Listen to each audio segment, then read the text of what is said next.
여러분 안녕하십니까? YTN 뉴스나이트입니다. 이진숙 방송통신위원장에 대한 탄핵소추안이 국회를 통과하면서 이 위원장은 취임 이틀 만에 직무가 정지됐습니다. 대통령실은 북한의 오물풍선처럼 탄핵을 남발한다며 오물탄핵이라고 불렀습니다. 국민의힘에서는 정점식 전 정책위의장이 사퇴한 지 하루 만에 TK 출신 4선의 김상훈 의원이 신임 정책위의장으로 지명됐습니다. 지명직 최고위원으로는 김종혁 전 조직부총장이 내정돼 최고위원회 구성도 사실상 마무리됐습니다. 잠시 뒤 포커스나이트에서 자세히 전해드리겠습니다. 헤드라인 먼저 보시고 뉴스나이트 본격적으로 출발하겠습니다. 오늘의 주요 뉴스입니다. 야권이 주도한 이진숙 방통위원장 탄핵소추안이 국회 본회의에서 가결됐습니다. 임명 이틀 만에 직무가 정지됐는데 대통령실은 깊은 유감을 표하고 헌재 심판을 받겠다고 밝혔습니다. 티몬 UFO의 기업회생 신문을 맡은 법원이 자율 구조조정 프로그램을 승인했습니다. 회생 절차 개시 여부 결정은 한 달간 보류됐습니다. 20년 만에 4강에 진출한 탁구 신유빈 선수가 중국의 벽을 넘지 못하고 아쉽게 패했습니다. 전 종목 석권을 노리는 양궁 혼성전을 비롯해 유도, 배드민턴이 도전을 이어갑니다. 경기 침체 우려가 커지며 미국 증시가 일제히 하락하자 우리 증시도 폭락했습니다. 반도체주가 이틀 연속 급락하면서 코스피가 4년여 만에 최대 낙폭을 기록했습니다. 국민의힘 한동훈 대표가 신임 정책위 의장에 TK 4선 김상훈 의원을 지명했습니다. 개파색이였다는 평가지만 사실상 최고위원 9명 가운데 과반인 5명을 친한계로 채웠다는 분석입니다. 밤사이 강릉이 31.4도, 오늘 경주 낮 기온이 38.9도를 기록하는 등 밤낮 없는 더위가 이어지고 있습니다. 주말에는 더 뜨겁고 습한 날씨가 덮친다는 예보입니다. 이진숙 방송통신위원장이 임명된 지 이틀 만에 국회에서 이 위원장에 대한 탄핵소추안이 가결됐습니다. 이 위원장은 헌법재판소에서 최종 탄핵 여부가 결정될 때까지 직무가 정지되고 방통위 업무도 함께 마비됩니다. 민주당 등 야당은 공영방송 이사 선임 과정이 불법적이었다며 다음 주에 청문회를 열기로 했습니다. 먼저 이준엽 기자가 보도합니다.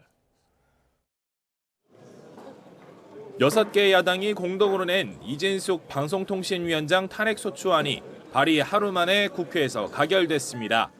여당은 본회의장을 나가 표결에 참여하지 않았습니다. 총 투표수 188표 중 가 186표, 부 1표, 무효 1표로 가결되었음을 선포합니다. 전임자들과 달리 탄핵안 표결 전에 사퇴하지 않은 이 위원장은 임명 이틀 만에 직무정지 상태에 놓이게 됐습니다. 같은 날 열린 국회 과방위 현안 질의에선 이 위원장이 건강상 이유로 불출석한 걸 두고 여야가 설전해버렸습니다. 하루 전 임명장 받을 땐 멀쩡했는데 회피용 가짜 입원이 아니냐는 야당 지적에 여당은 의사 진단서도 못 믿느냐고 맞받았습니다. 이진숙 위원장은 용산에 가서 대통령과 면담하고 그 면담 과정이 방송을 통해서 중계된 바 있습니다. 그것을 고려할 때 저희는 이 불출석 사유서를 승인할 수가 없었습니다. 존경하는 위원장님은 아마 의사 면허증이 있는 것 같습니다. 지난번에는 뇌 구조가 이상하다라고 진단을 내리셨는데 이번에는 이 진단서가 믿지 못하겠다. 야당은 이 위원장의 공영방송 이사 선임 과정이 위법했다며 청문회와 방통위 현장 검증도 하기로 했습니다. 이 위원장과 김태규 부위원장이 의견이 일칠 때까지 7, 8차례 투표를 반복했다는 이사 후보 압축 과정을 두고 비정상적이라는 지적도 나왔습니다. 아니 전반적으로 저는 이거를 기업에서 이런 식으로 사람을 뽑는 경우가 있을까요? 제가 공천대보고 미스코리아 심사대보고 다 해봤는데 이건 처음입니다. 제가. 여당은 최민희 과방위원장 제명 촉구 결의안을 국회에 제출하며 맞불을 놨습니다. 청문회 과정에서 이 위원장에게 뇌구조가 이상하다는 등 막말과 협박을 했다는 겁니다. 수차례 뇌구조가 이상하다는 막말을 반복했습니다. 국민을 섬기는 국민의 대표자 국회의원으로서의 자격을 상실한 것이라고 봅니다. 이 위원장 직무정지로 방통위는 헌법재판소 판단이 나올 때까지 최소 수개월 동안 업무 마비가 불가피할 것으로 전망됩니다.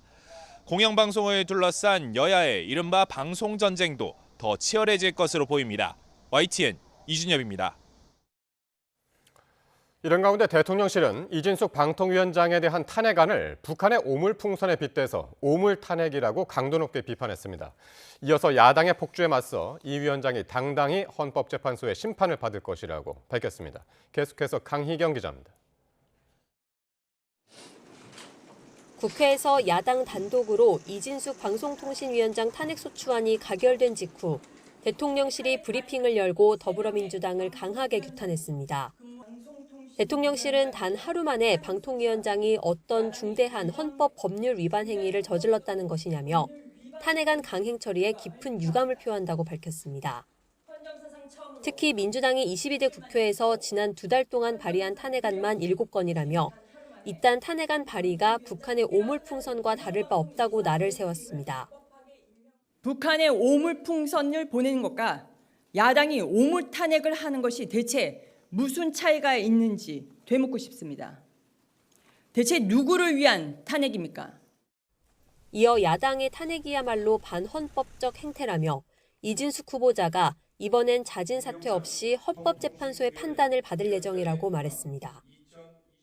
야당의 탄핵 폭주에 맞서 이진숙 위원장은 당당히 헌재 심판을 받을 것입니다. 대통령실 관계자는 헌재 심판을 받는 동안 직무가 정지되는 문제점이 있지만 탄핵의 악순환의 고리를 끊겠다는 의지로 이 같은 결심을 내렸다고 배경을 설명했습니다. 이진숙 위원장도 입장문을 내고 탄핵소추와 자진사퇴의 악순환을 끝내기 위해 거대 야당의 탄핵소추 횡포에 당당히 맞서겠다고 밝혔습니다. 이와 함께 대통령실은 방송사법에 이어 야당 단독으로 국회를 통과하고 있는 각종 법안에 대해서도 비판의 목소리를 높였습니다. 25만 원 지원법은 국회가 법률을 통해 행정부의 예산을 강제한다는 점에서 위헌 소지가 있고 노란봉투법은 불법 파업 조장법으로 불릴 만큼 아우성이 거세다고 지적했습니다. 대통령실은 위헌이나 위법 소지가 있는 법안에 제2요구권을 행사하는 건 대통령의 의무이자 책임이라고 강조했습니다. 이에 따라 방송사법을 시작으로 25만 원 지원법과 노란봉투법까지 이르면 다음 주부터 거부권 정국이 다시 본격화할 거란 전망이 나옵니다. YTN 강희경입니다. 한동훈 대표가 친윤 정점식 정책위의장의 후임으로 대구 출신의 4선 의원이자 상대적으로 개파색이였다고 분류되는 김상훈 의원을 지명했습니다. 다음 주 초 나머지 당직 구성 마무리를 예고하면서 한동훈 체제 지도부 인선에 본격 속도가 붙는 모습입니다. 박정현 기자입니다. 전임 정점식 의장 사퇴 하루 만에 발표된 신임 정책위의장엔 대구 4선 김상훈 의원이 이름을 올렸습니다. 여야 대치 속 중책을 맡아 어깨가 무겁지만 민생 현안 법안 처리에 매진하겠다고 각오를 밝혔습니다. 동시에 집권 여당으로 윤 정부가 성공하는 길에 힘을 보태야 한다며 당내 화합을 강조했습니다.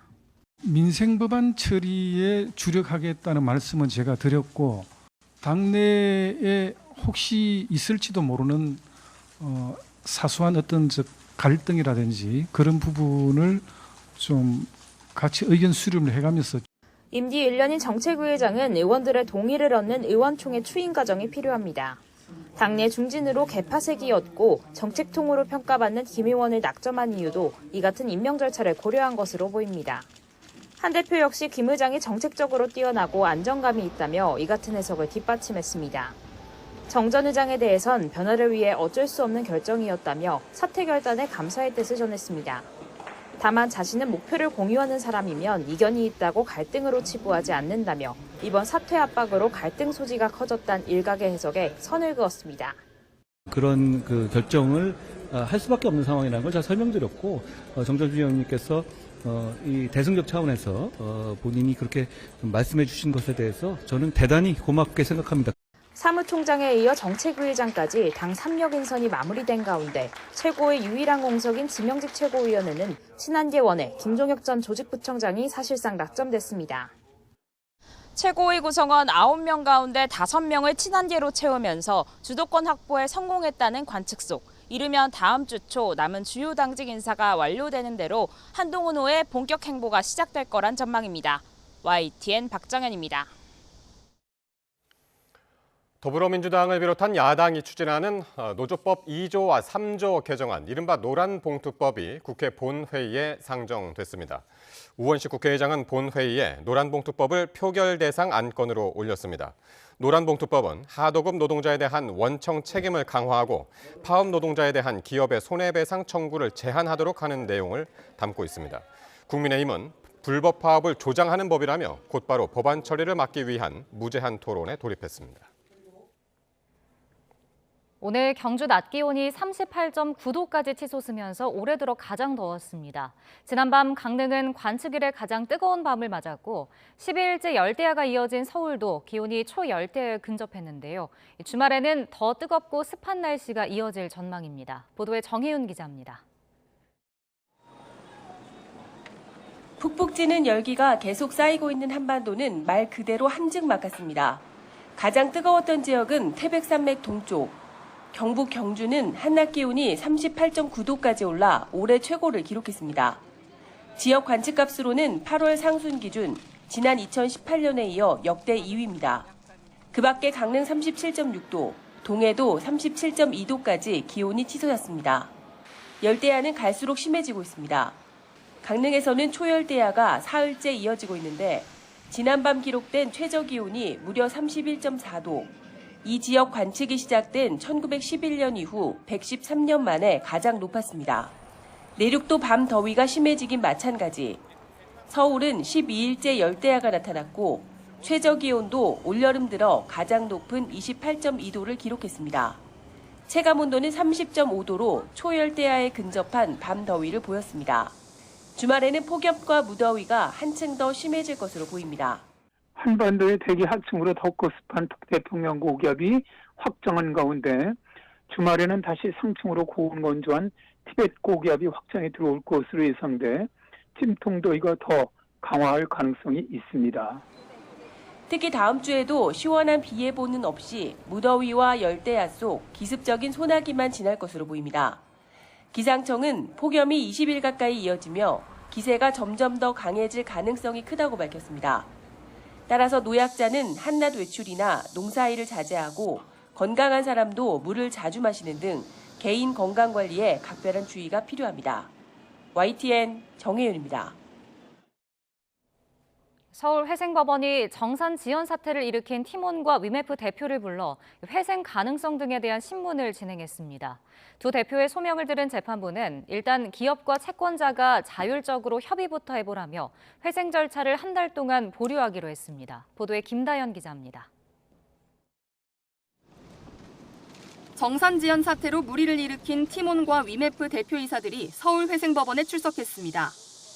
회생 가능성 등을 따질 신문에 앞서 허리를 깊이 숙이고 피해자들에게 사과했습니다. 죄송하다는 말로 끝나는 게 아니고 정말 피해가 복구되고 그분들이 일상으로 돌아가셔서 다시 사업과 일상을 영위할 수 있도록 제가 죽도록 노력하겠습니다. 또 회생에 돌입하기 전 채권자들과 먼저 자율적으로 협의하는 자율구조조정지원 ARS나 기업 회생이 현재로선 가장 좋은 방법이라고도 밝혔습니다. 저는 꼭 해야지 지금의 피해를 최소화하고 그다음에 모두의 스트레스를 줄이는 방향이라 생각하고 있습니다. 안병욱 회생법원장이 직접 참여한 신문에선 주로 사업 가능성에 대한 질문과 답변이 오간 것으로 전해졌습니다. 재판부는 사이트를 열 때부터 지금까지 계속 적자였는데 과연 어떤 경쟁력이 있는지 질문했고 이에 두 회사는 최근에는 적자폭을 줄여나가고 있고 충성 고객도 있는 만큼 개선할 수 있다고 소명한 것으로 알려졌습니다. 신문 이후 법원은 두 회사의 신청을 받아들여 ARS 프로그램에 돌입하기로 결정했습니다. 기업과 채권자들이 자율적으로 협의할 수 있도록 한 달의 시간을 주기로 한 건데 이 기간 회생 절차 진행은 보류됩니다. 보류 기간은 1개월 단위로 최대 3개월까지 연장될 수 있습니다. 여기서 합의점이 도출된다면 법원 회생 절차에서 벗어나게 되지만 협의에 실패한다면 법원이 절차 개시 여부를 최종 판단합니다. 이와 함께 법원은 채권자인 소상공인을 지원하기 위해 정부기관과 채권자 등으로 구성된 회생 절차 협의회를 오는 13일 개최할 예정입니다. YTN 김다현입니다. 오늘 새벽 서울 도심 한복판의 지하보도에서 여성 환경미화원이 흉기에 찔려 숨지는 일이 벌어졌습니다. 경찰은 4시간 만에 범인을 긴급 체포했습니다. 한때 노숙 생활을 했던 범인은 피해자가 자신을 무시한다고 생각해 범행을 저질렀다고 말했습니다. 보도에 이현정 기자입니다. 숭례문 근처의 지하보도. 한창 사람들이 오갈 출근 시간이지만 경찰 통제선이 쳐져 있습니다. 이곳에서 몇 시간 전 흉기 난동 사건이 벌어졌습니다. 새벽 4시 50분쯤 70대 남성 A씨가 60대 여성을 흉기로 찌르고 달아났습니다. 피해자를 발견한 경찰과 구급대가 심폐소생술을 하며 병원으로 옮겼지만 1시간여 만에 숨졌습니다. 피해는 흥분하고 여자 신발인 것 같은데 조금 하는데 뒹굴뒹굴하고 경찰들이 있더라고. 그래서 통제하고 있더만 엄청 시끄럽더라고요. 피해자는 중구 용역업체 소속 환경미화원이었습니다. 평소처럼 새벽 일찍 지하보도를 청소하러 나왔다 참변을 당한 겁니다. 알 수가 없어요. 전혀 말이 없어요. 무슨 윤인사 정도만 하고 지나가요. 나오실 때가 됐는데 안 온다고 저도 그러고. A씨는 달아난 지 4시간 만인 오전 8시 50분쯤 경찰에 긴급 체포됐습니다. CCTV 영상을 분석해 추적에 나선 경찰은 범행 장소에서 불과 1km가량 떨어진 쪽방촌 근처 골목에서 A씨를 붙잡았습니다. 한때 노숙자였던 A씨는 지금은 동자동 여인숙에 사는 것으로 조사됐습니다. 또 피해자와는 노숙 생활을 하던 지난해 5월경부터 알고 지냈는데 대화하던 중 자신을 무시한다는 생각에 범행을 저질렀다는 취지로 경찰에 진술했습니다. 경찰은 범행 당시 A씨가 술을 먹거나 마약을 한 상태는 아니었던 것으로 보고 있습니다. 경찰은 A씨의 행적 등을 분석해 정확한 범행 경위를 조사할 방침입니다. YTN 이현정입니다. 미국발 악재 우리 주가가 급락했습니다. 코스피는 3% 넘게 빠지며 4년 만에 최대 낙폭을 기록했습니다. 보도에 이영원 기자입니다. 우리 주식시장은 파랗게 질린 채 문을 열었습니다. 내림세를 이어가며 코스피는 2달 만에 2,700선 아래로 미끄러졌습니다. 100포인트 넘게 빠지면서 4년여 만에 최대 낙폭을 기록했습니다. 시가총액 1위인 삼성전자가 4%, 2위인 SK하이닉스가 10%대로 13년 만에 가장 많이 떨어져 지수를 끌어내렸습니다. 코스닥도 4%대 하락에 770선으로 주저앉았습니다. 밤사이 발표된 미국 경제 지표가 시장 예상치를 밑돈 영향이 컸습니다. 경기 침체 우려에 투자 심리가 얼어붙으면서 위험자산 회피 심리가 커져 원화값도 떨어졌습니다. 전체적인 지표들의 움직임, 특히 고용시장에서의 그런 움직임들이 좀 더 악화된다라고 하면 시장은 거기에 맞춰서 반응을 할 가능성이 높죠. 상반보다는 하방에 대한 압력이 꽤 높게 작용할 가능성이 높다. 다만 전문가들은 낙폭이 과도하다며 지금 같은 추세가 이어지진 않을 거라고 내다봤습니다. 변동성이 커진 가운데 오르내림을 반복할 가능성이 크다는 의견이 지배적입니다.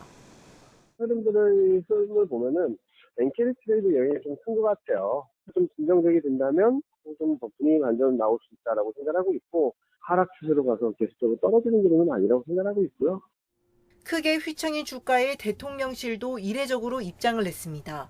이번 하락장은 일시적인 현상이라며 조금 지나면 회복될 것이라고 시장을 달랬습니다. YTN 이영훈입니다.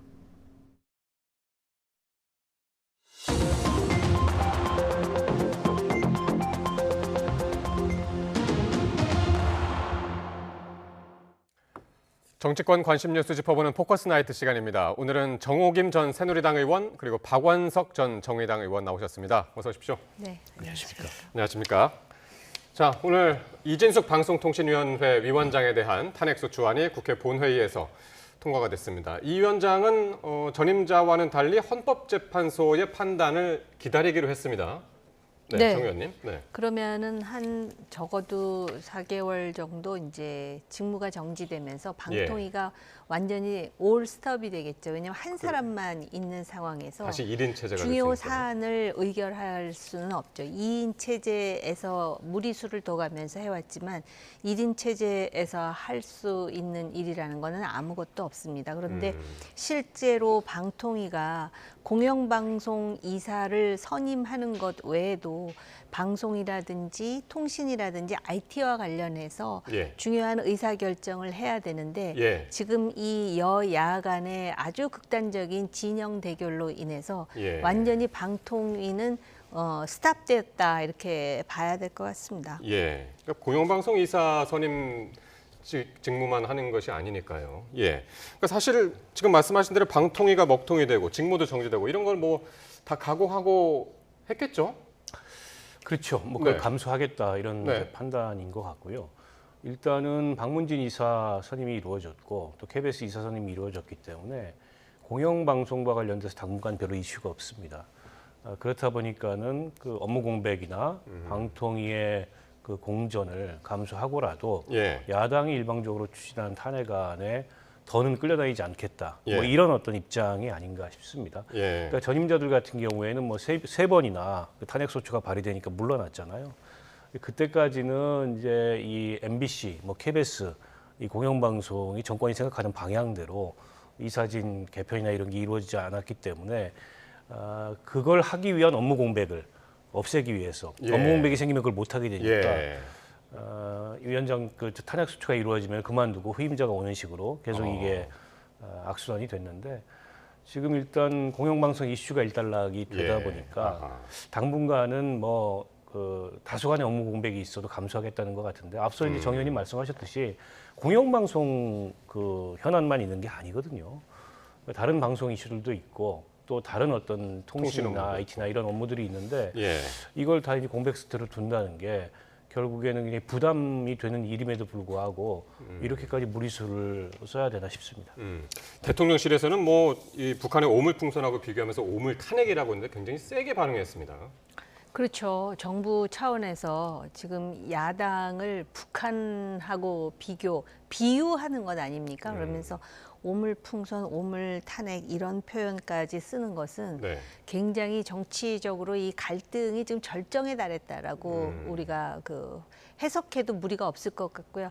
저는 사실은 오물탄핵이라는 말을 들으니까 갑자기 50년대 김두한 의원의 오물투척 사건이 생각이 나더라고요. 그러니까 지금 정치의 수준이 21세기인데 그 당시에 그 사카린 밀수 사건에 대해서 제3공화국이 비호했다 해가지고 김두한 의원이 정말 배설물을 국회에 투척을 한 거 아니에요? 그랬죠. 오물을 투척을 했는데 지금 그때 상황이나 지금 상황이나 이 정치 혼란으로 인해서 가뜩이나 더운 날씨에 유권자들이 짜증나기는 거의 마찬가지가 아닌가 그런 생각도 듭니다. 말이 이만큼 거칠다는 것은 그만큼 갈등이 심화됐다는 것인데 과거에는 어떤 정책이나 이념을 가지고 진영으로 나눠졌는데요. 지금은 이해관계라든지 또는 태도라든지 또는 도덕성이라든지 이런 걸로 지금 나눠졌다라는 점에서 사실 그 진영 안에 있는 사람들도 드러내면서 그 지지하기도 쉽지 않은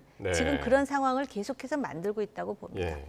그러니까 오물풍선하고 비유를 했던 것은 탄핵을 너무 남발한다. 시도 때도 없이 너무 남발하는 거 아니냐. 22대 국회 들어서 벌써 이제 7번째다. 이제 그러면서 이제 오물풍선하고 비유를 했었는데 어쨌든 지금 야당에서 탄핵 사유로 드는 것 중에 이제 첫 번째로 2인 체제에서의 위법성.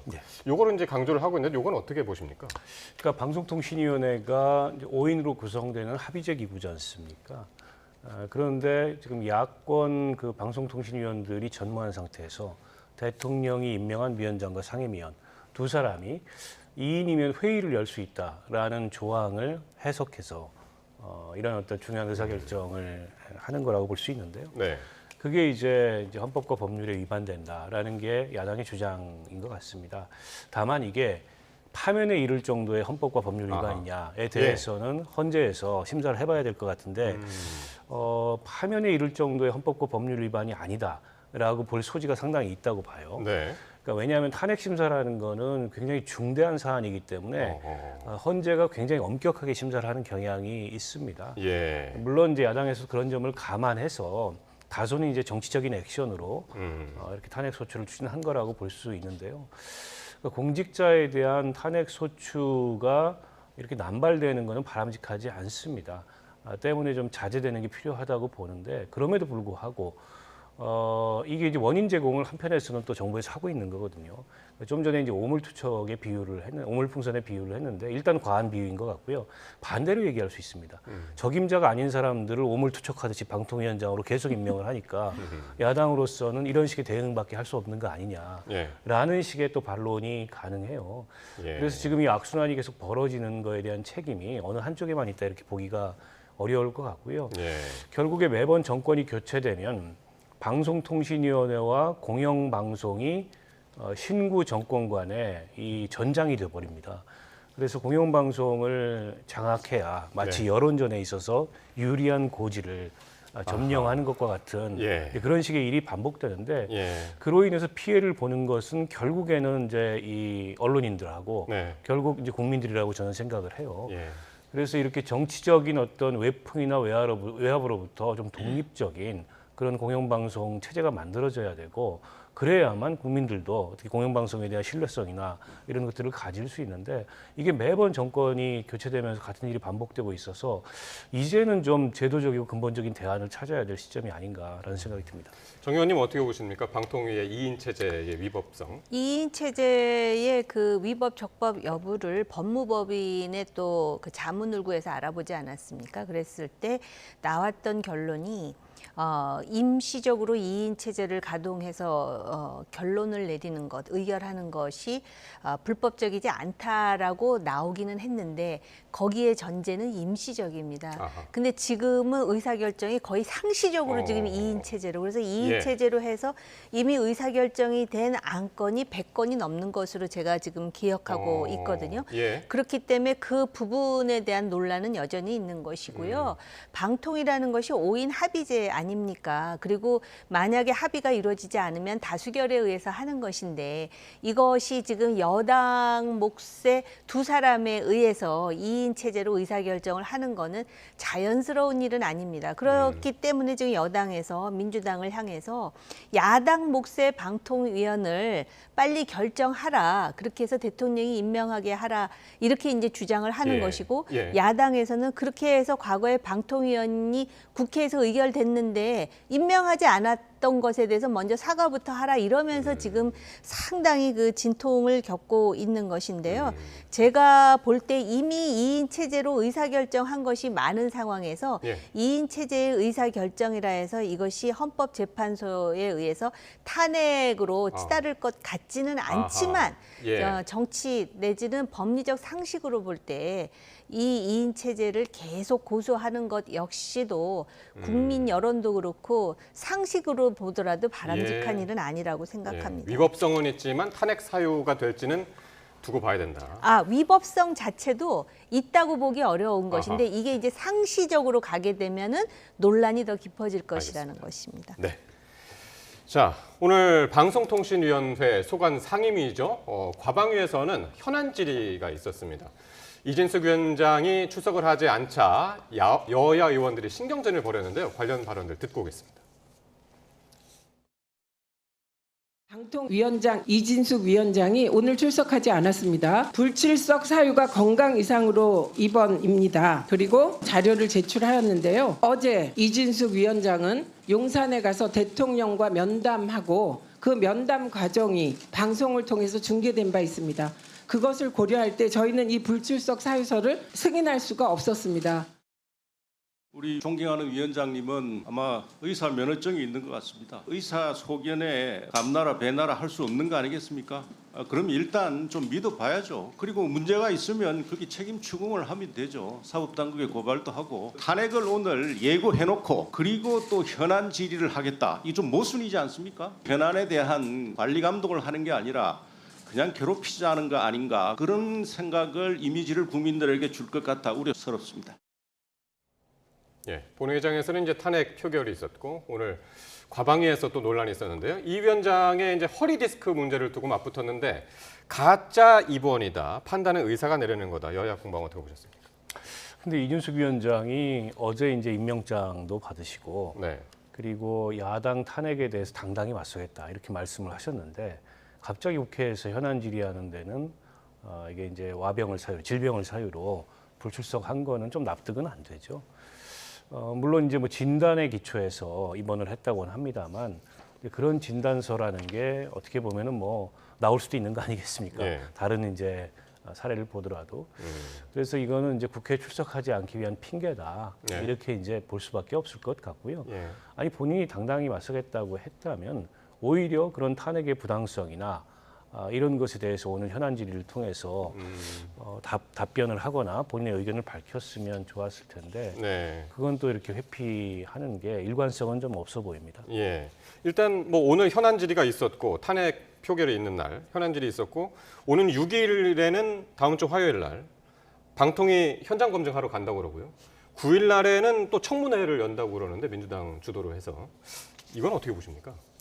그러니까 그 과거에 말입니다. 네. 지금 오물 풍선 얘기도 나왔는데 남북 간의 긴장이 고조될 때 네. 대한민국의 모 고관이 미국에 가서 그 미국의 매우 중요한 고위 인사를 면담하면서 북한을 비판합니다. 그러면서 정말 북한은 참 이해할 수 없다 이렇게 얘기를 하자 그 미국의 고위 인사가 예. 사실은 굉장히 유명한 사람인데요. 좀 예민한 얘기를 하더라고요. 거울을 보고 당신 얼굴을 보시오. 그러니까는 그 당시에 북한 핵 문제와 관련해서 남북 간의 그 신경전이 굉장히 그 고조됐었거든요. 예. 근데 미국이 한국의 동맹국임에도 불구하고 코리안들은 남쪽이나 북쪽이나 똑같다고 생각을 했던 것 같습니다. 근데 예. 지금 하는 행태를 보면 민주당이 하나도 나을 것도 없고 물론 지금 그 여당이나 예. 지금 이진숙 그 위원장이 하는 행태도 거의 뭐 민주당이나 요새 뭐 쌍둥이 얘기를 많이 하는데 정말 쌍둥이 같이 거울을 보면 하는 행태에 있어서 예. 50보 100보라고 하지 않을 수가 없는 건 아니겠습니까? 이미 탄핵이 예상되어 있었기 때문에 아마 그 임명장 받기 전에 그냥 득달같이 의사결정을 해서 예. KBS라든지 MBC의 여권 추천 인사들을 전부 선임을 했던 것 아니겠습니까? 취임한 지 10시간 만에 했다 그러더라고요. 그래 놓고선 지금 탄핵을 하는 마당에 와가지고선 질의응답하라 그러면은 그 하고 싶겠습니까? 그렇지 않아도 청문회에서 엄청난 수모를 당했다고 본인은 생각할 것 아니겠습니까? 지금 저는 이진수 위원장을 비호할 생각이 1도 없습니다만은 지금 뭐 야당 그리고 야당 위원장이 사실은 뭐 아주 균형 잡힌 중립적인 입장에서 의사 진행을 했다라고 보는 사람이 아마 여권에서는 하나도 없을 것 같습니다. 심지어는 뇌구조 문제까지도 얘기를 하는 그런 촌극 코미디, 블랙 코미디 같은 일이 연출되지 않았었습니까? 예. 그래서 사실은 이 문제와 관련해서는 잘한 쪽이 없다라는 점에서 예. 이것을 또 나와서 평론한다 그러면서 진영으로 갈려가지고 비호할 수 없기 때문에 예. 지금 박 의원님이나 저나 똑같은 딜레마가 예. 있는 게 아닌가 생각이 듭니다. 박 의원님 그런데 일단 이게 방통위에서 뭐 2인 체제에 대한 비판을 하지만 일단 통과가 됐잖아요. 네. 네, 이거를 되돌릴 수 있을까요? 이렇게 뭐 청문회를 열고 뭐 현안 질의하고 현장 검증하고 그런 과정을 거쳐서? 되돌리기가 어렵습니다. 네. 그래서 일각에서는 저 결정을 되돌리는 대응을 하려면 탄핵 소추를 할 게 아니고 가처분을 해야 되는 거 아니냐. 근데 이제 가처분은 결론이 굉장히 빨리 납니다. 만약 가처분을 했는데 기각이 되거나 혹은 각하가 되면 저 결정을 정당화시켜줄 우려가 있고 또 그로 인해서 탄핵 소추하는 것도 부담스러워질 수 있기 때문에 그런 대응을 안 하는 거 아니냐. 이런 시각도 있는 것 같아요. 예. 그러니까 저거를 국회에 탄핵 소추한다 그래서 번복할 방법은 없고요. 이게 탄핵되는 것과는 별개로 저 네. 결정은 결정대로 유효한 겁니다. 예. 저건 작동이 될 거예요. 예. 그러니까 이사진들이 이제 사장을 비롯한 임원 교체에 나서겠죠. 결국 그 MBC 사태는 이제 벌어진 거고 또 그로 인해서 극심한 갈등이나 예. 이런 것들을 겪게 될 텐데 그럼에도 불구하고 어쨌든 저 문제의 부당성을 알리고자 국회에서 현안 질의도 하고 국정조사도 예. 하겠다 예. 하는 것 같은데 여전히 이 공영방송과 방송통신위원회를 둘러싼 여야 간의 진영 대결, 정치적 대립. 제가 보기엔 굉장히 소모적입니다. 국회에서 어떻게 보면은 그 지난번에 필리버스터 할 때 주호영 부의장이 바보들의 행진이다 이런 표현을 했는데 사실 국민들은 이 문제를 가지고 여야가 왜 이렇게 싸우는지 그 내막을 자세히 아시지도 못해요. 그걸 국민들한테 상세하게 설명하고 있지도 않습니다. 그런데 같은 일이 지금 몇 번째 반복이 되다 보니까 과연 누구를 위해서 이 그 소모적 갈등을 하고 있는가 이런 회의감이 들지 않을 수 없는데요. 저는 뭐 근본적인 해법을 찾아야 되고 제도적 대안을 내놔야 되겠지만 일단 멈추는 게 굉장히 중요하다라고 생각하고요. 어쨌든 이로 인해서 지금 국회에서 여야 간에 단 한 건의 의안도 합의 처리된 게 지금 없습니다. 계속 뭐 탄핵 반복하고 있고 필리버스터 반복하고 있고 거부권 행사 반복하고 있고 일방 처리 반복하고 있는데 22대 국회를 시작하자마자 이렇게 되면은 앞으로 22대 국회의 전망은 매우 어두울 것 같아요. 국민들도 굉장히 걱정할 수밖에 없습니다. 예, 알겠습니다. 여기까지 하고요. 다음 주제로 한번 가볼 텐데요. 자, 국민의힘 인선과 관련해서입니다. 정점식 의원의 사의 표명으로 공석이 된 국민의힘의 정책위의장에 대구 4선의 김상훈 의원이 지명이 됐습니다. 김상훈 의원, 정 의원님은 어떻게 알고 계신가요? 모릅니다. 모르세요? 그만큼 대구 출신이 4선인데. 네, 이게 보니까는 수도권에서는 그 중견 정치인으로 성장하기가 쉽지 않습니다. 여당의 입장에서는. 그러나 존재감은 상대적으로 큽니다. 그런데 이제 그 국민의힘으로서 당선되기 쉬운 지역에서 막 3선, 4선을 하더라도 실제로 그런 어떤 국민들을 향해서 자신의 어떤 그 존재감을 부각시키는 그런 일에 열심인 그런 정치인들이 상대적으로 숫자가 적은 것 같습니다. 그래서 이분이 4선인데 또 제가 가문한 탓이기도 하고 정치권에서 거리를 두고 있어서 그런지 모르지만 잘 모르겠고요. 그리고 이분이 계파색도 굉장히 흐리지만 또 실제로 전형적인 국민의힘의 어떤 정치인 그러니까는 뭔가 이렇게 독특하거나 저는 그렇게 봅니다. 그 발언이라든지 그러니까 4선을 하면서 여태까지 살아남지 않았겠습니까? 지난번에 공천도 받았고요. 그런데 친한이라고 하기에는 오히려 계파색이 엷기 때문에 한동훈 대표가 쉽게 정책위 의장으로서 아마 그러니까 친한이어야 된다라기보다는 친윤이어서는 안 된다라는 생각이 더 앞서 있었던 게 아닌가 그런 생각도 듭니다. 보니까 4선 연달아 4선이면 19대부터 시작이잖아요. 박 의원님은 19대. 제가 19대 같이 했는데 저도 잘 모르겠습니다. 그러니까 어떻게 보면은 좀 조용한 그런 활동을 해오신 분이고 또 계파색도였고 어떻게 보면 좀 무색무취한 그런 분이 아닌가 싶은데요. 그러니까 정점식 의장을 교체하는 것에 대해서 당 내에 일정한 반발이 있지 않습니까? 이른바 이제 친윤 세력의 반발도 있고 또 지역적으로 보면은 TK 쪽이 아무래도 친윤들이 많은데 그런 반발을 의식해서 저분이 뚜렷이 친한이라고 보기도 어렵거든요. 다소는 무색무취한 분을 선택해서 이게 의총에서 추인을 받아야 되니까 그 과정에 이제 걸림돌을 없앤 게 아닌가 싶고 다만 이제 저 김상훈 의원 같은 경우에는 큰 틀에서 이제 당에 어쨌든 이 지도부가 교체되고 그 지도부를 중심으로 당이 운영되는 것을 따라가는 이제 그런 스타일이다 보니까 어쨌든 최고위원회에서 한 대표의 뜻과 이게 호흡을 맞출 수 있는 그런 사람이라고 봤던 게 아닌가 싶습니다.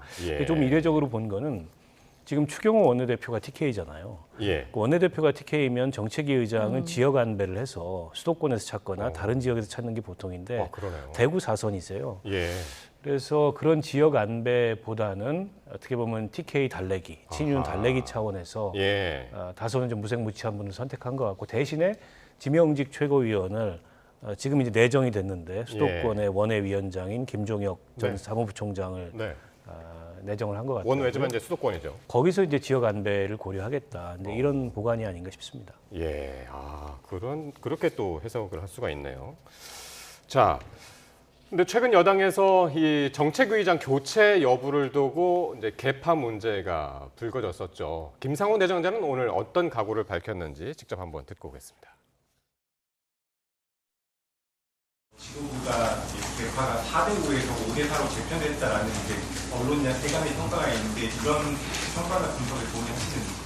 저는 개파 프레임을 되게 싫어하는 사람이라서 언론에서는 그렇게 다루었던데 저는 비상대책위원회도 해봤지만 최고위 석상에서 뭐 4대5, 5대4 그렇게 불거질 일이 사실은 없습니다. 더군다나 우리 이제 집권 여당이기 때문에 한 목소리를 내고 같이 가는 어떤 그런 최고위원회의가 될 거라고 보고 거기에 뭐 무슨 뭐 개파의 프레임이 작용한다거나 그러지는 저는 않을 거라고 봅니다. 자, 김상훈 의원 뭐 개파 프레임 없을 거라고 이제 했고, 근데 이제 저희가 계속 이 문제를 주의 깊게 들여다본 이유 중에 하나가 이제 최고위의 구성 문제란 말이에요. 계속 이제 9명 중에 4대5냐 5대4냐 이렇게 계산을 했었는데 어떻게 보십니까? 이번 요 결과로. 사실 최고위에서 이렇게 뭐 의결할 일이 많지는 않습니다. 아주 예민한 사안이 되면 모를까. 그런데 이제 소위 대통령을 배출한 정당으로서 당대표의 역할과 권한의 한계를 노정시킨 몇 가지 사례가 있지 않았습니까? 이준석 대표도 그랬고 김기현 대표도 그랬었고요. 그러다 보니까는 아마 굉장히 한동훈 대표와 그 측근들이 그 문제에 민감했었던 것 같습니다. 사실은 범친윤 하면서 이뇨한 최고위원을 얘기하는데요. 이뇨한 최고위원의 최근 발언을 보면 그래 정치는 저렇게 본인이 친윤이지만 결국 잘 되기 위해서는 오히려 합리적인 그런 어떤 행동과 그다음에 필요하다면 협조하는 그러한 굉장히 유연한 모습을 보이거든요. 이게 지금 친한 누구, 친윤 누구 하는 게 우리나라의 소위 정치판에서 줄을 서게 만드는 정치를 강요하는 측면이 있는 것이 아닌가 그런 생각이 들고요. 어찌됐든 지금 새로운 정책위 의장은 개파 프레임을 싫어한다 그러면서 집권 여당 한 목소리 얘기하잖아요. 그러니까 집권 여당을 중심으로 해서 한동훈 대표와 한 목소리를 낼 준비는 되어 있는 게 아닌가 그런 생각이 듭니다. 그러니까 사실 한동훈 대표도 뭐라고 했냐면 정정식 정책위장을 두고도 누구나 같이 일 정치하고 싶어 하는 분이다 라면서 그렇게 이제 치켜 올렸었단 말이에요. 그럼 같이 일을 할 수도 있지 않았을까? 굳이 정책위장을 바꾼 이유는 뭘까요? 일단 뭐 그런 말씀은 구두사항의 예우를 한 거고요. 어쨌든 본인이 당대표가 돼서 그 본인의 어쨌든 이 비전에 맞는 그런 당의 쇄신을 이끌어 가려면 결국에는 자기 사람들로 인사를 하는 게 저는 맞다고 봅니다. 그러니까 이게 정책위 의장이라는 자리가 뭐 다른 당도 마찬가지지만 과거에는 국민의힘에서 원내대표하고 러닝메이트로 선출하던 의총에서 그런 자리였는데 이게 이제 당대표가 임명하고 원내대표 협의해서 임명하고 의총에 추인을 받는 자리로 바뀌었어요. 그러면은 어쨌든 당대표 인사권 하에 있는 당직이란 말이죠. 대표가 바뀌면 당연히 그 대표한테 모든 걸 위임하고 사의를 표하는 게 상식적인데 이번에 어쨌든 정점식 의장이나 뭐 정점식 의장의 개인의 의사라기보다는 친윤의 집단적인 의사였다고 보는데 조금은 상식적이지 않았죠. 그래서 여론의 지지를 받기도 좀 어려웠고 결국에 배경에 대통령실이 있거나 대통령의 뜻이 있는 거 아니냐. 대통령이 오더를 했기 때문에 저렇게 다소는 좀 이치에 맞지 않게 정책위 의장이 임기를 거론한 거 아니냐 뭐 이런 해석까지 나왔단 말이에요. 근데 이거는 뭐 그 시간을 끌면 끌수록 더 그 뭐 친윤 그룹이나 정점식 의장이 궁지에 몰릴 수밖에 없는 그런 사안이기 때문에 어쨌든 한동훈 대표의 의지가 분명한 게 확인이 되니까 더 실익이 없다 이렇게 판단하고 물러선 것 같아요. 한 대표로서는 어쨌든 초반 힘겨루기에서 대통령실이나 친윤에 의해서 뒤로 물러서지 않는 모습을 보였고 이제는 빠르게 본인 중심으로 당을 좀 재편해 나가지 않을까 싶은데 한편으로는 여전히 그 대통령실과의 긴장이 완전히 해소된 게 아니기 때문에 조심스러운 면이 있을 거예요. 특히 최혜병 특검법을 어느 시점에 어떻게 이게 당내 그 중지를 모으기 위한 시도를 하느냐에 따라서 갈등이 재현될 수도 있거든요. 그런 점들이 앞으로 한 대표한테 남아있는 숙제겠죠. 그러니까 김상훈 의원이 아무리 뭐 개파 사역이 옅고 없다고 그러더라도 대표가 지명한 것과 안 한 것, 요거에서 이제 차이가 있다. 이제 그렇게 말씀을 드리는데요. 정점식만 아니면 되는 거였던 것 같아요. 왜냐하면은 너무 언론에서도 그렇고 친윤이다 이렇게 하다 보니까는 그 눈에 보이지 않는 그런 신경전이랄까 주도권과 관련해서 서로가 예민해졌던 게 아닌가. 그러면 요번에 그 용산과의 힘겨루기에서 그 한 대표가 주도권을 잡았다 이렇게 해석을 해도 될까요, 그러면? 겉보기에는 그렇게 보이죠. 그러니까 사실은요. 지금 여러 가지 현안이 있잖아요. 지금 최혜병 특검 얘기도 하시고 또 뭐 여사 문제도 있고 그 외에도 지금 야당과 지금 그 소위 일합을 겨뤄야 될 이슈들이 얼마나 많습니까? 그렇다면 오히려 대통령실에서 자꾸 비서실장을 앞세워가지고 정점식은 유임시켜라고 한 것 같은 그런 이미지를 주는 것보다 좋아. 당의 일은 당대표가 하는 거니까 다 해주는 것처럼 속으로 부글부글 끓어도 우리가 이렇게 다 해주기 때문에 한동훈 대표가 마음 편하게 한 것으로 이렇게 외피를 좀 포장을 했었으면 좋았을 텐데 마치도 지금 그 서로 삿바싸움을 하다가 한동훈 대표가 판정승한 것 같이 보이는 거잖아요. 그러니까 심기가 편하겠어요, 대통령실이. 그렇게 왜 스스로 만드는지 모르겠어요. 예, 알겠습니다. 자, 이렇게 정책위의장이 교체되면서 최근 갈등 국면은 일단락이 됐지만 친윤계의 불만도 여전해서 갈등의 불씨는 여전히 남아있다는 평가들이 많습니다. 관련 발언들 듣고 오겠습니다. 지금 정책위의장이 사퇴해야 되는 시점인지 그런 부분에서 의원들 사이에서 여러 논란이 있었던 것이죠. 근데 이런 부분이 결국은 이제 사퇴로 기결되니까 뭐 저 같은 경우는 솔직히 불만이 있습니다. 한동훈 대표가 제안했던 이 제3자 추천안 이거 찬성하십니까? 반대하십니까? 반대합니다. 민주당이 프레임에 이용당할 수 있다는 거죠. 그 특검이 그냥 진실을 가린 특검이 아니고 정치 특검이 될 것이고 대통령 탄핵 특검으로 가는 길일 겁니다. 이런 갈등이 앞으로도 여러 차례 있을 겁니다. 왜 없겠습니까? 사람의 마음을 어떻게 한꺼번에 다 바꿀 수 있겠어요? 내가 누구를 좋아하거나 싫어하거나 찬성하고 반대하는 것들이 하루아침에 바뀌지는 않을 것이고 그러다 보면 여러 가지 정책을 낼 때나 혹은 자리를 놓고서 약간의 불협화음과 삐걱거리는 게 있을 거예요. 당대표가 됐으니까 이거 만드세요. 이렇게 해서 갈 수가 반대하는 분들이 적지 않기 때문에 이것 역시도 사실은 저희가 넘어야 될 산이 결코 낮지 않다 이렇게 얘기할 수 있습니다. 박 의원님 간단히 여쭤보죠. 그 한 대표가 제안했던 제3자 추천 최상병 특검법 이게 당내 갈등의 불씨가 다시 될 수 있을까요? 충분히 될 수 있죠. 좀 전에 이제 강승규 의원이 반대한다 이렇게 아주 분명하게 얘기를 했잖아요. 강승규 의원은 총선 전까지 그 대통령실의 수석으로 계시던 분이에요. 누구보다 이제 대통령실의 기류도 잘 알고 당내의 이른바 친윤 기류를 잘 아는 분인데 저렇게 망설임 없이 분명하게 얘기할 정도면 한 대표가 이거를 다시 들고 나오는 순간에 그 갈등이 재현될 소지가 있는데 근데 한동훈 대표로서는 추진을 안 할 수도 없어요. 저걸 걸고 당대표에 당선됐고 저거를 이제 차별화의 포인트로 대표적인 어떤 차별화의 이슈로 본인이 제기한 겁니다. 그리고 전당대회 과정에서는 방어적으로 저 이슈를 꺼내든 게 아니고 오히려 우리가 이걸 주도해야 된다. 그래야 지금 국민들이 갖고 있는 의구심을 해소할 수 있다. 이렇게 공세적으로 얘기를 했어요. 그래서 야당 쪽에서는 아니 그러면 발의를 하셔라. 그렇게까지 얘기했으니까 이런 얘기가 나오는 거 아니겠습니까? 한 대표로서는 당내 반대를 무릅쓰고 당내 반대를 뚫고 혹은 그걸 설득해서 어떻게 이 저 사안을 풀어낼 건가가 어떻게 보면 뭐 정점식 의장 교체한 거는 작은 숙제였고 그보다 훨씬 더 큰 숙제가 되지 않을까 싶습니다. 그러면 정 의원님은 어떻게 보세요? 저는 개인적으로요.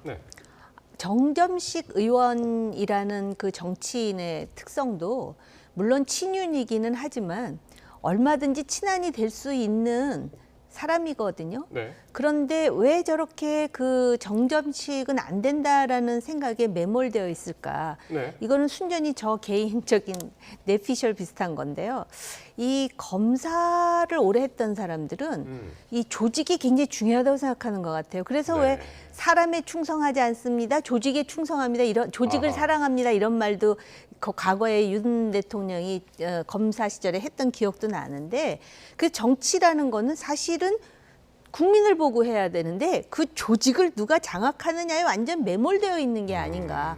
그러니까 사실 정책위 의장이라는 자리가 굉장히 중요하지만 네. 대외적으로 정책위 의장에 관심 갖는 사람이 누가 있어요. 그럼에도 불구하고 이걸 가지고 이렇게 신경전을 벌였는데 예. 향후에 이제 예를 들어서 최상병 문제라든지 네. 여사 문제를 할 때 이게 오히려 부담이 될 수도 있다라는 생각이 들어요. 오히려 그거를 크게 끌어안으면서 네. 그 중요한 문제와 관련해서는 내 소신껏 하겠다라는 입장을 밝히는 것이 훨씬 부담이 덜할 텐데 이렇게 사사건건 지금 다 이기려고 든다는 그 연장선 속에서 최혜병 문제를 상대에서 바라보게 되면은 이거를 혁파하기가 당대표로서 쉽지 않겠다라는 예. 생각도 들거든요. 아, 그러면은 제3자 추천의 최상병 특검법이라는 한동훈 후보가 들고 나왔던 요 안을 어떻게 이제 본인은 이제 당에서 잘 설명하고 당내 절차를 통해서 해결하겠다라고 했는데 그걸 염두에 두고 정책위 의장도 교체했다고 보시는 그거가 정책위 의장을 교체한다 그래서 네. 지금 이미 저 강승규 의원 같은 사람의 마음이 바뀔 거라고 저는 생각하지 않아요. 네. 오히려 그리고 최상병 문제에 대해서 특검을 관철시키려면은 그 당을 지지하는 보수층 그리고 중도까지 아울러서 역시 한동훈 대표의 안이 유일한 대안이다라고 설득해 나가야 되는 것이거든요. 네. 그러기 위해서는 좀 큰 그림을 봐야 되고 그 지금 친한동훈 친한파라 그러나 그 안에 있는 사람들 있잖아요. 이 사람들도 정치가 아직 경륜이 짧은 한동훈 대표에게 조직에 있어서 지금 저 정책위 의장을 바꿔야 됩니다. 이런 식의 조언을 해서는 저는 안 된다고 봐요. 큰 그림을 봐야죠. 네. 그러니까 거기 지금 그 안에 장자방 내지는 제갈량 같은 사람이 큰 그림 속에서 과연 그 한동훈이라는 당대표를 그 지지하는 그 지지를 견인하는 그런 어떤 전략을 세워야 되는데 이 조직 싸움에 이렇게 매몰되면은 예. 아 검사했던 사람들은 아주 조직관장에만 그냥 올인하는구나. 예. 사실 윤 대통령도 대통령 하시면서 그 조직 내에 이준석 뭐 이렇게 해가지고 얼마나 많은 사달이 있었습니까? 알겠습니다. 자, 요즘 야당 얘기가 할 게 별로 없었는데 마지막으로 요게 좀 계기가 될 것 같아서요. 지금 민주당 전당대회 중인데도 이제 별로 그 이슈가 되지 않고 있고 이번에 이슈가 된 게 어제 이재명 전 대표하고 조국 혁신당의 조국 대표하고 어제 갑자기 만났나 봐요. 그래서 번개 회동이라는 별칭까지 붙었던데 두 분 왜 만나신 건가요? 예정됐던 회동은 아닌 것 같습니다. 네. 근데 국회 본회의장에서 그 이재명 대표 앉은 자리에 네. 그 조국 대표가 찾아가 가지고 얘기를 나누다가 얘기가 좀 길어지니까 자리를 옮겨서 얘기를 더 해보자 이렇게 됐던 것 같아요. 아마 지금 국회 상황을 보면 그 여당만 답답한 게 아니고 야당도 답답하거든요. 네. 어쨌든 총선에서 그 다수 민의의 선택을 받아서 야당이 다수 의석을 점했고 전국의 주도권을 갖고 있는 듯이 보이나 해결되는 건 없거든요. 대통령 거부권에 그러게요. 번번이 막히고 있는 좀 답답한 상황이어서 네. 그래서 이게 이제 장기화되면 그 책임론이 여당한테만 가는 게 아니고 여당이나 대통령한테만 가는 게 아니고 야당에게도 올 수도 있거든요. 그런 점들에 대해서 어떻게 이 전국을 좀 뚫어낼지에 대해서 협의를 한 게 아닌가 싶고 지금 민주당하고 조국혁신당은 현안에 있어서 입장의 차이가 거의 없습니다. 민주당보다 조국혁신당이 상대적으로 발걸음이 가볍기 때문에 오히려 더 선명성을 강조한다라는 정도의 차이만 있을 뿐이거든요. 그래서 아마 여러 가지 그 현안을 놓고서 의견 교환을 했던 게 아닌가 싶고요. 뚜렷하게 그래서 뭔가 지금 이 전국에 뭔가 이 분기점이 될 만한 그런 돌파구를 찾았다. 그런 것 같지는 않아요. 다만 이후에도 계속 협의해 나갈 그 사안들에 대해서 얘기를 두루 나눴을 거고 그리고 조국혁신당 입장에서는 민주당한테 좀 아쉬운 게 있습니다. 그러니까 선거 전에 교섭단체 요건을 완화해 주기로 했는데 선거 끝나고 나서 마음이 바뀌어 버렸어요. 그러니까 일정하게는 조국혁신당을 좀 견제하는 듯한 모양새가 있는데 그 점에 대해서도 민주당이 조금 그 입장을 그 애초 공언대로 바꿔줄 거를 요청하지 않았을까 그렇게 예상합니다. 그러니까 오늘 조국 대표는 국회의장까지 찾아가가지고 교섭단체 완화를 또 요구를 했나 보네요. 이게 상당히 중요한가요? 국회 내에서 교섭단체를? 조국 대표로서는 굉장히 중요하죠. 네. 그러니까 제가 볼 때는 뭐 노변 한담을 했을 것 같지는 않고요.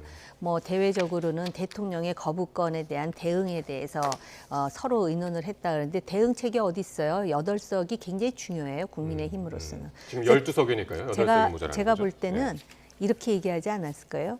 내가 부담 없이 정치적 부담 없이 탄핵의 쇄빙선이 될 터이니 교섭단체 요건을 완화해달라. 그런데 이재명 대표는 조국 대표가 탄핵의 앞에 서서 쇄빙선이 되는 것까지는 좋은데 교섭단체 완화해 줄 생각은 제가 볼 때 1도 없어요. 왜냐하면은 어떻게 보면 야권에서 가장 무서운 그런 경쟁자가 될 사람이 조국 대표 아니겠어요? 물론 이제 대법원 선고를 앞두고 있지만 네. 정치라는 게 그렇게 살벌한 거거든요. 알겠습니다. 자, 오늘 여기까지 듣죠. 정호김 전 새누리당 의원, 박원석 전 정의당 의원 두 분과 말씀 나눴습니다. 고맙습니다.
네, 인천의 한 아파트 지하 주차장에서 발생한 전기차 폭발 화재 여파로 수백 세대 주민들이 물과 전기가 끊겨서 불편을 겪고 있습니다. 경찰과 소방은 합동 감식을 벌여 정확한 화재 원인을 찾고 있습니다. 이미혜진 기자입니다. 사방이 컴컴한 주차장, 까만 재를 뒤집어 쓴 차량이 늘어서 있습니다. 털굴만 가까스로 나는 모습도 여기저기 눈에 띕니다. 주차된 전기차에서 시작된 불은 삽시간에 인근 차량으로 번져 8시간 20분 만에 진화됐습니다. 불이 꺼진 지 17시간이 지났지만 여전히 열기와 탄내가 가득합니다. 차량들은 이렇게 형체를 알아볼 수 없을 정도로 완전히 녹아내렸습니다. 차량 40여 대가 완전히 불에 탔고 열에 손상되거나 그을린 차량도 100여 대에 이릅니다. 차가 전소된 차량 바로 얼마 안 된 곳에 제 차가 주차돼 있어가지고 제 차가 일단 많이 녹았어요. 지금은 제 차량이랑 제 바이크랑 저희 누나 차가 다 그쪽에 있어가지고 걱정을 많이 했죠. 화재 여파는 주민 일상생활까지 바꿔놨습니다.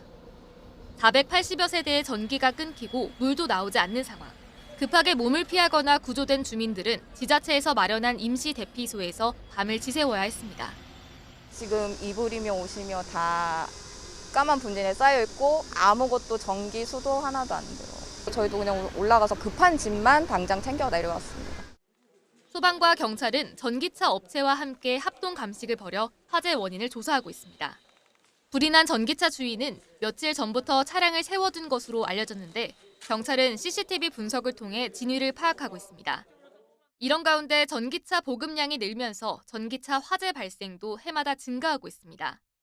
전기차는 일반 내연기관 차보다 불이 날 위험이 큰 데다 한 번 나면 진압도 쉽지 않습니다. 이 때문에 전기차 화재 주요 원인 중 하나인 배터리 과충전에 특별히 주의해야 한다는 지적도 나옵니다. 안전마진이 없는 가득 과충전시킨다 이렇게 얘기를 하는데 그러다 보면은 이 배터리 셀 자체가 견딜 수 있는 강도가 굉장히 취약해진다는 거기 때문에 특히 화재를 방지해주는 가장 좋은 방법은 한 10%, 20%를 남기고 충전해 주는 거예요. 지하 주차장은 화재 시 연기 배출이 잘 되지 않고 진압 장비 진입도 쉽지 않아 큰 불로 이어질 수 있는 만큼 미리미리 대비가 필요해 보입니다. YTN 임혜진입니다. 일본도로 이웃 주민을 살해한 혐의를 받는 남성이 마약 간이 치약 검사에서 음성 판정을 받았습니다. 서울 서부경찰서는 오늘 살인 혐의를 받는 30대 남성 A씨의 마약 투약 여부를 확인하기 위해 간이 치약 검사를 실시한 결과 음성이 나와 국립과학수사연구원에 정밀 감정을 의뢰했다고 밝혔습니다. 경찰은 또 A씨의 병원 진료 기록을 확인한 결과 현재까지 정신병력으로 볼 만한 자료는 확인되지 않았다고 설명했습니다. 유흥지점에서 술에 취한 여종업원을 성폭행한 혐의를 받는 서울시 성동구 의회 의원에 대한 구속영장이 기각됐습니다. 서울중앙지방법원은 오늘 서울 성동구 의회 소속 A 의원에 대한 구속 전 피의자 신문을 연 뒤 영장을 기각했습니다. 재판부는 증거인멸이나 도망의 염려가 없고 범죄 혐의에 다툴 여지가 있어 불구속 상태에서 방어권을 충분히 행사할 수 있도록 할 필요성이 있다며 기각 사유를 설명했습니다. 천만 유튜버 쯔양에 대한 공갈 방조 혐의 등을 받는 유튜버 카라큘라가 구속됐습니다. 검찰은 이른바 사이버 레커들이 과거사를 빌미로 쯔양을 협박하고 돈을 요구했다는 의혹에 대한 수사에 속도를 낼 것으로 보입니다. 표정호 기자가 보도합니다. 안녕하세요. 자신을 비롯한 사이버 레커들이 과거사를 빌미로 쯔양을 협박하고 돈을 요구했다는 의혹이 불거지자 사실이 아니라고 부인했던 유튜버 카라큘라.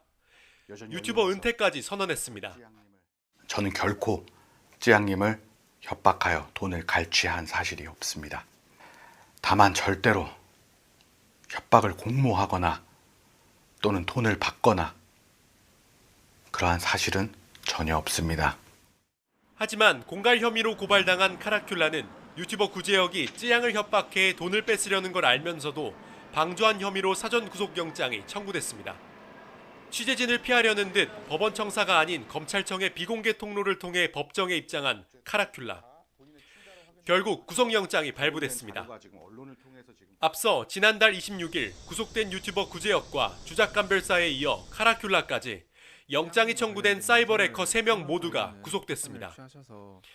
이에 따라 검찰은 사이버 레커들의 이른바 쯔양 협박 사건 수사에 속도를 낼 것으로 보입니다. 검찰은 또 쯔양이 협박, 강요, 명예훼손 등의 혐의로 가로세로 연구소 김세희 대표를 고소한 사건도 고소장 접수 사흘 만에 배당하며 본격 수사에 나설 것으로 보입니다. 앞서 가세현 측은 남자친구의 강요로 유흥업소에서 일했다는 쯔양의 해명이 거짓이라는 취지의 주장을 했고 사실이 아니라며 부인한 쯔양 측은 도를 넘는 사적 제재로 피해가 극심하다며 법적 대응에 나섰습니다. YTN 표정호입니다. 가상화폐 테라루나 폭락 사태의 핵심 인물 권도형 씨를 한국으로 송환하라는 몬테네그로 법원 판결이 나온 가운데 권 씨 측은 조속한 귀국을 희망했습니다. 권 씨의 변호사는 현지 언론 인터뷰에서 이번 결정은 법적 구속력이 있는 두 번째 결정이라며 당국 간 소통을 통해 곧 권 씨가 한국으로 송환되기를 바란다고 말했습니다. 이번 결정에 대해 미국 법무부는 관련 조약과 몬테네그로 법에 따라 권 씨의 신병 인도를 계속 추진하고 있다고 밝혔습니다. 검찰이 팀원과 위메프의 미정산 사태와 관련해 연이틀 강제 수사를 이어갔습니다. 이와 함께 큐텐그룹 재무본부장을 불러 조사하는 등 팀원과 위메프 등 계열사의 전반적인 자금 흐름을 파악하는 데 집중하고 있습니다. 보도에 김태원 기자입니다. 검찰이 미정산 사태와 관련해 팀원과 위메프, 큐텐 테크놀로지 사옥을 다시 찾아 재무 회계 자료를 확보했습니다.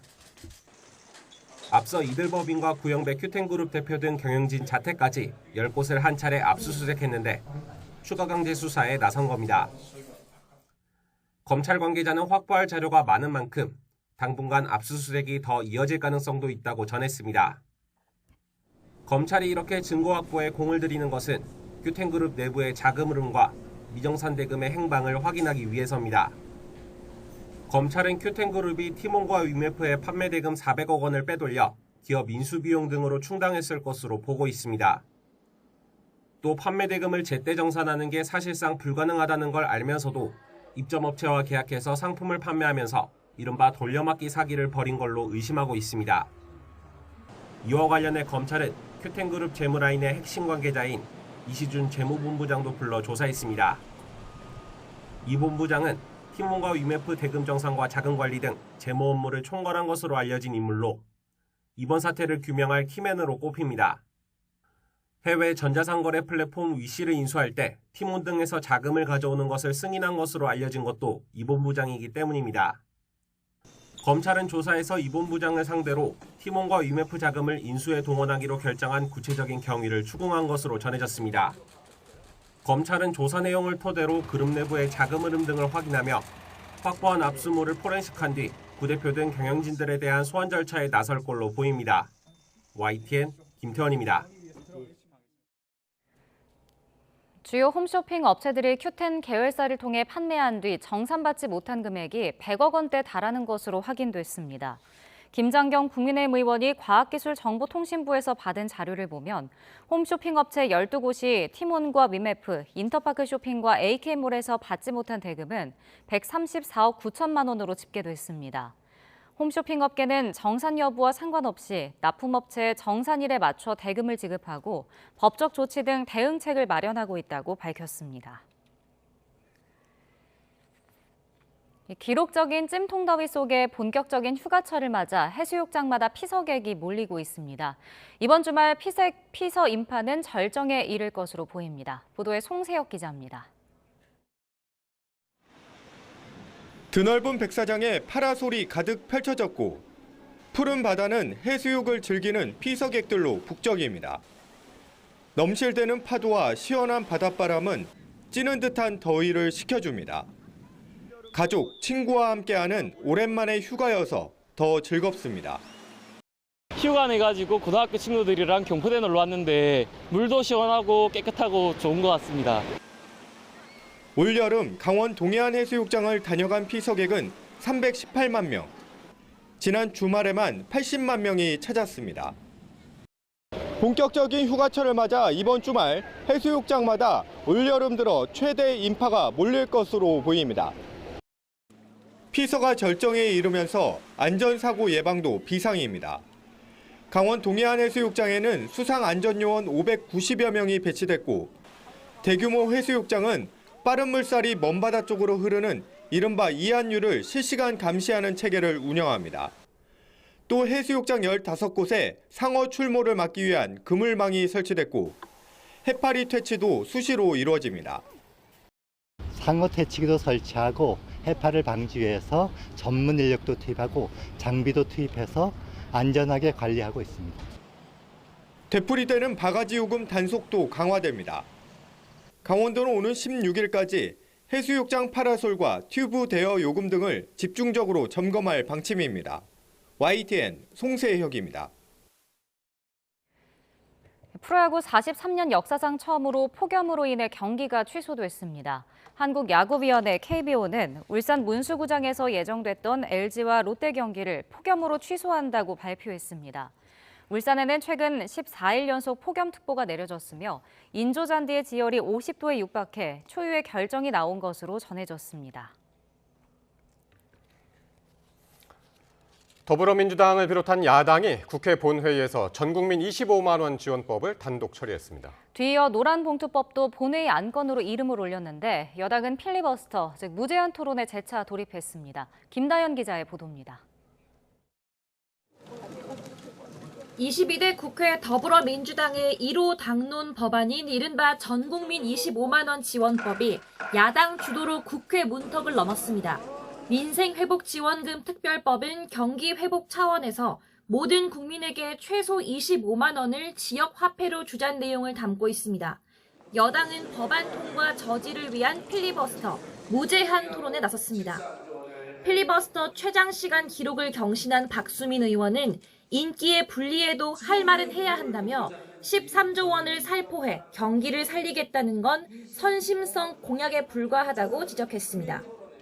하향 평준화의 악순환 의식이 선거철 포퓰리즘으로 결합된 것입니다. 새로운 매표 행위라고 생각합니다.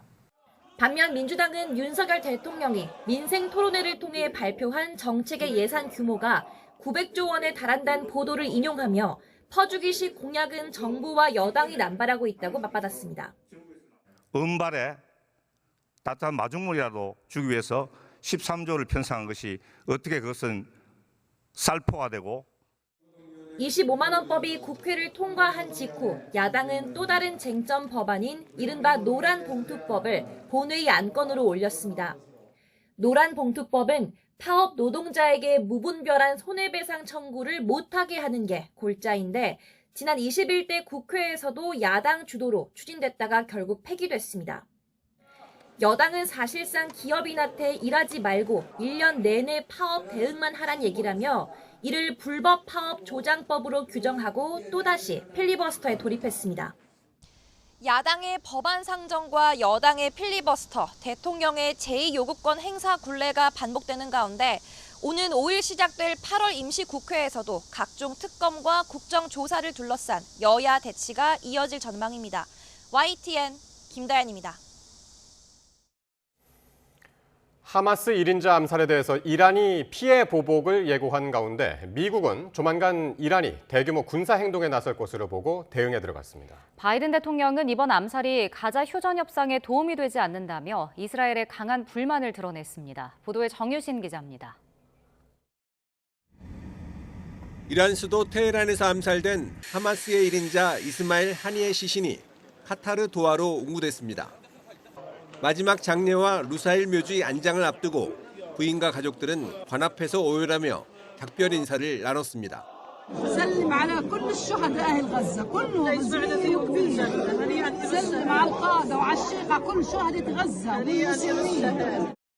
하니의 암살에 대해 이란은 이스라엘을 배후로 지목하고 피해 보복을 예고한 상태입니다.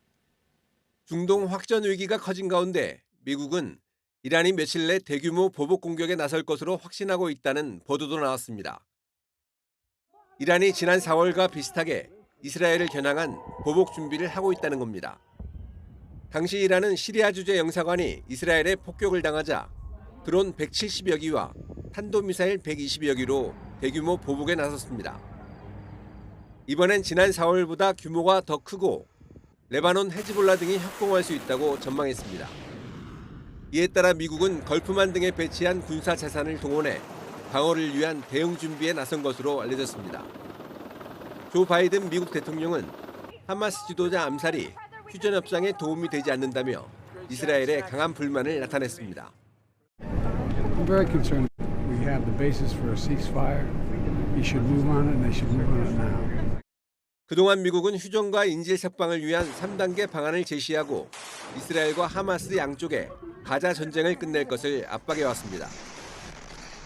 하지만 이번에 암살된 하니에가 협상을 주도한 핵심 인사였다는 점에서 휴전 협상은 사실상 물 건너갔다는 평가가 나옵니다. YTN 정유신입니다.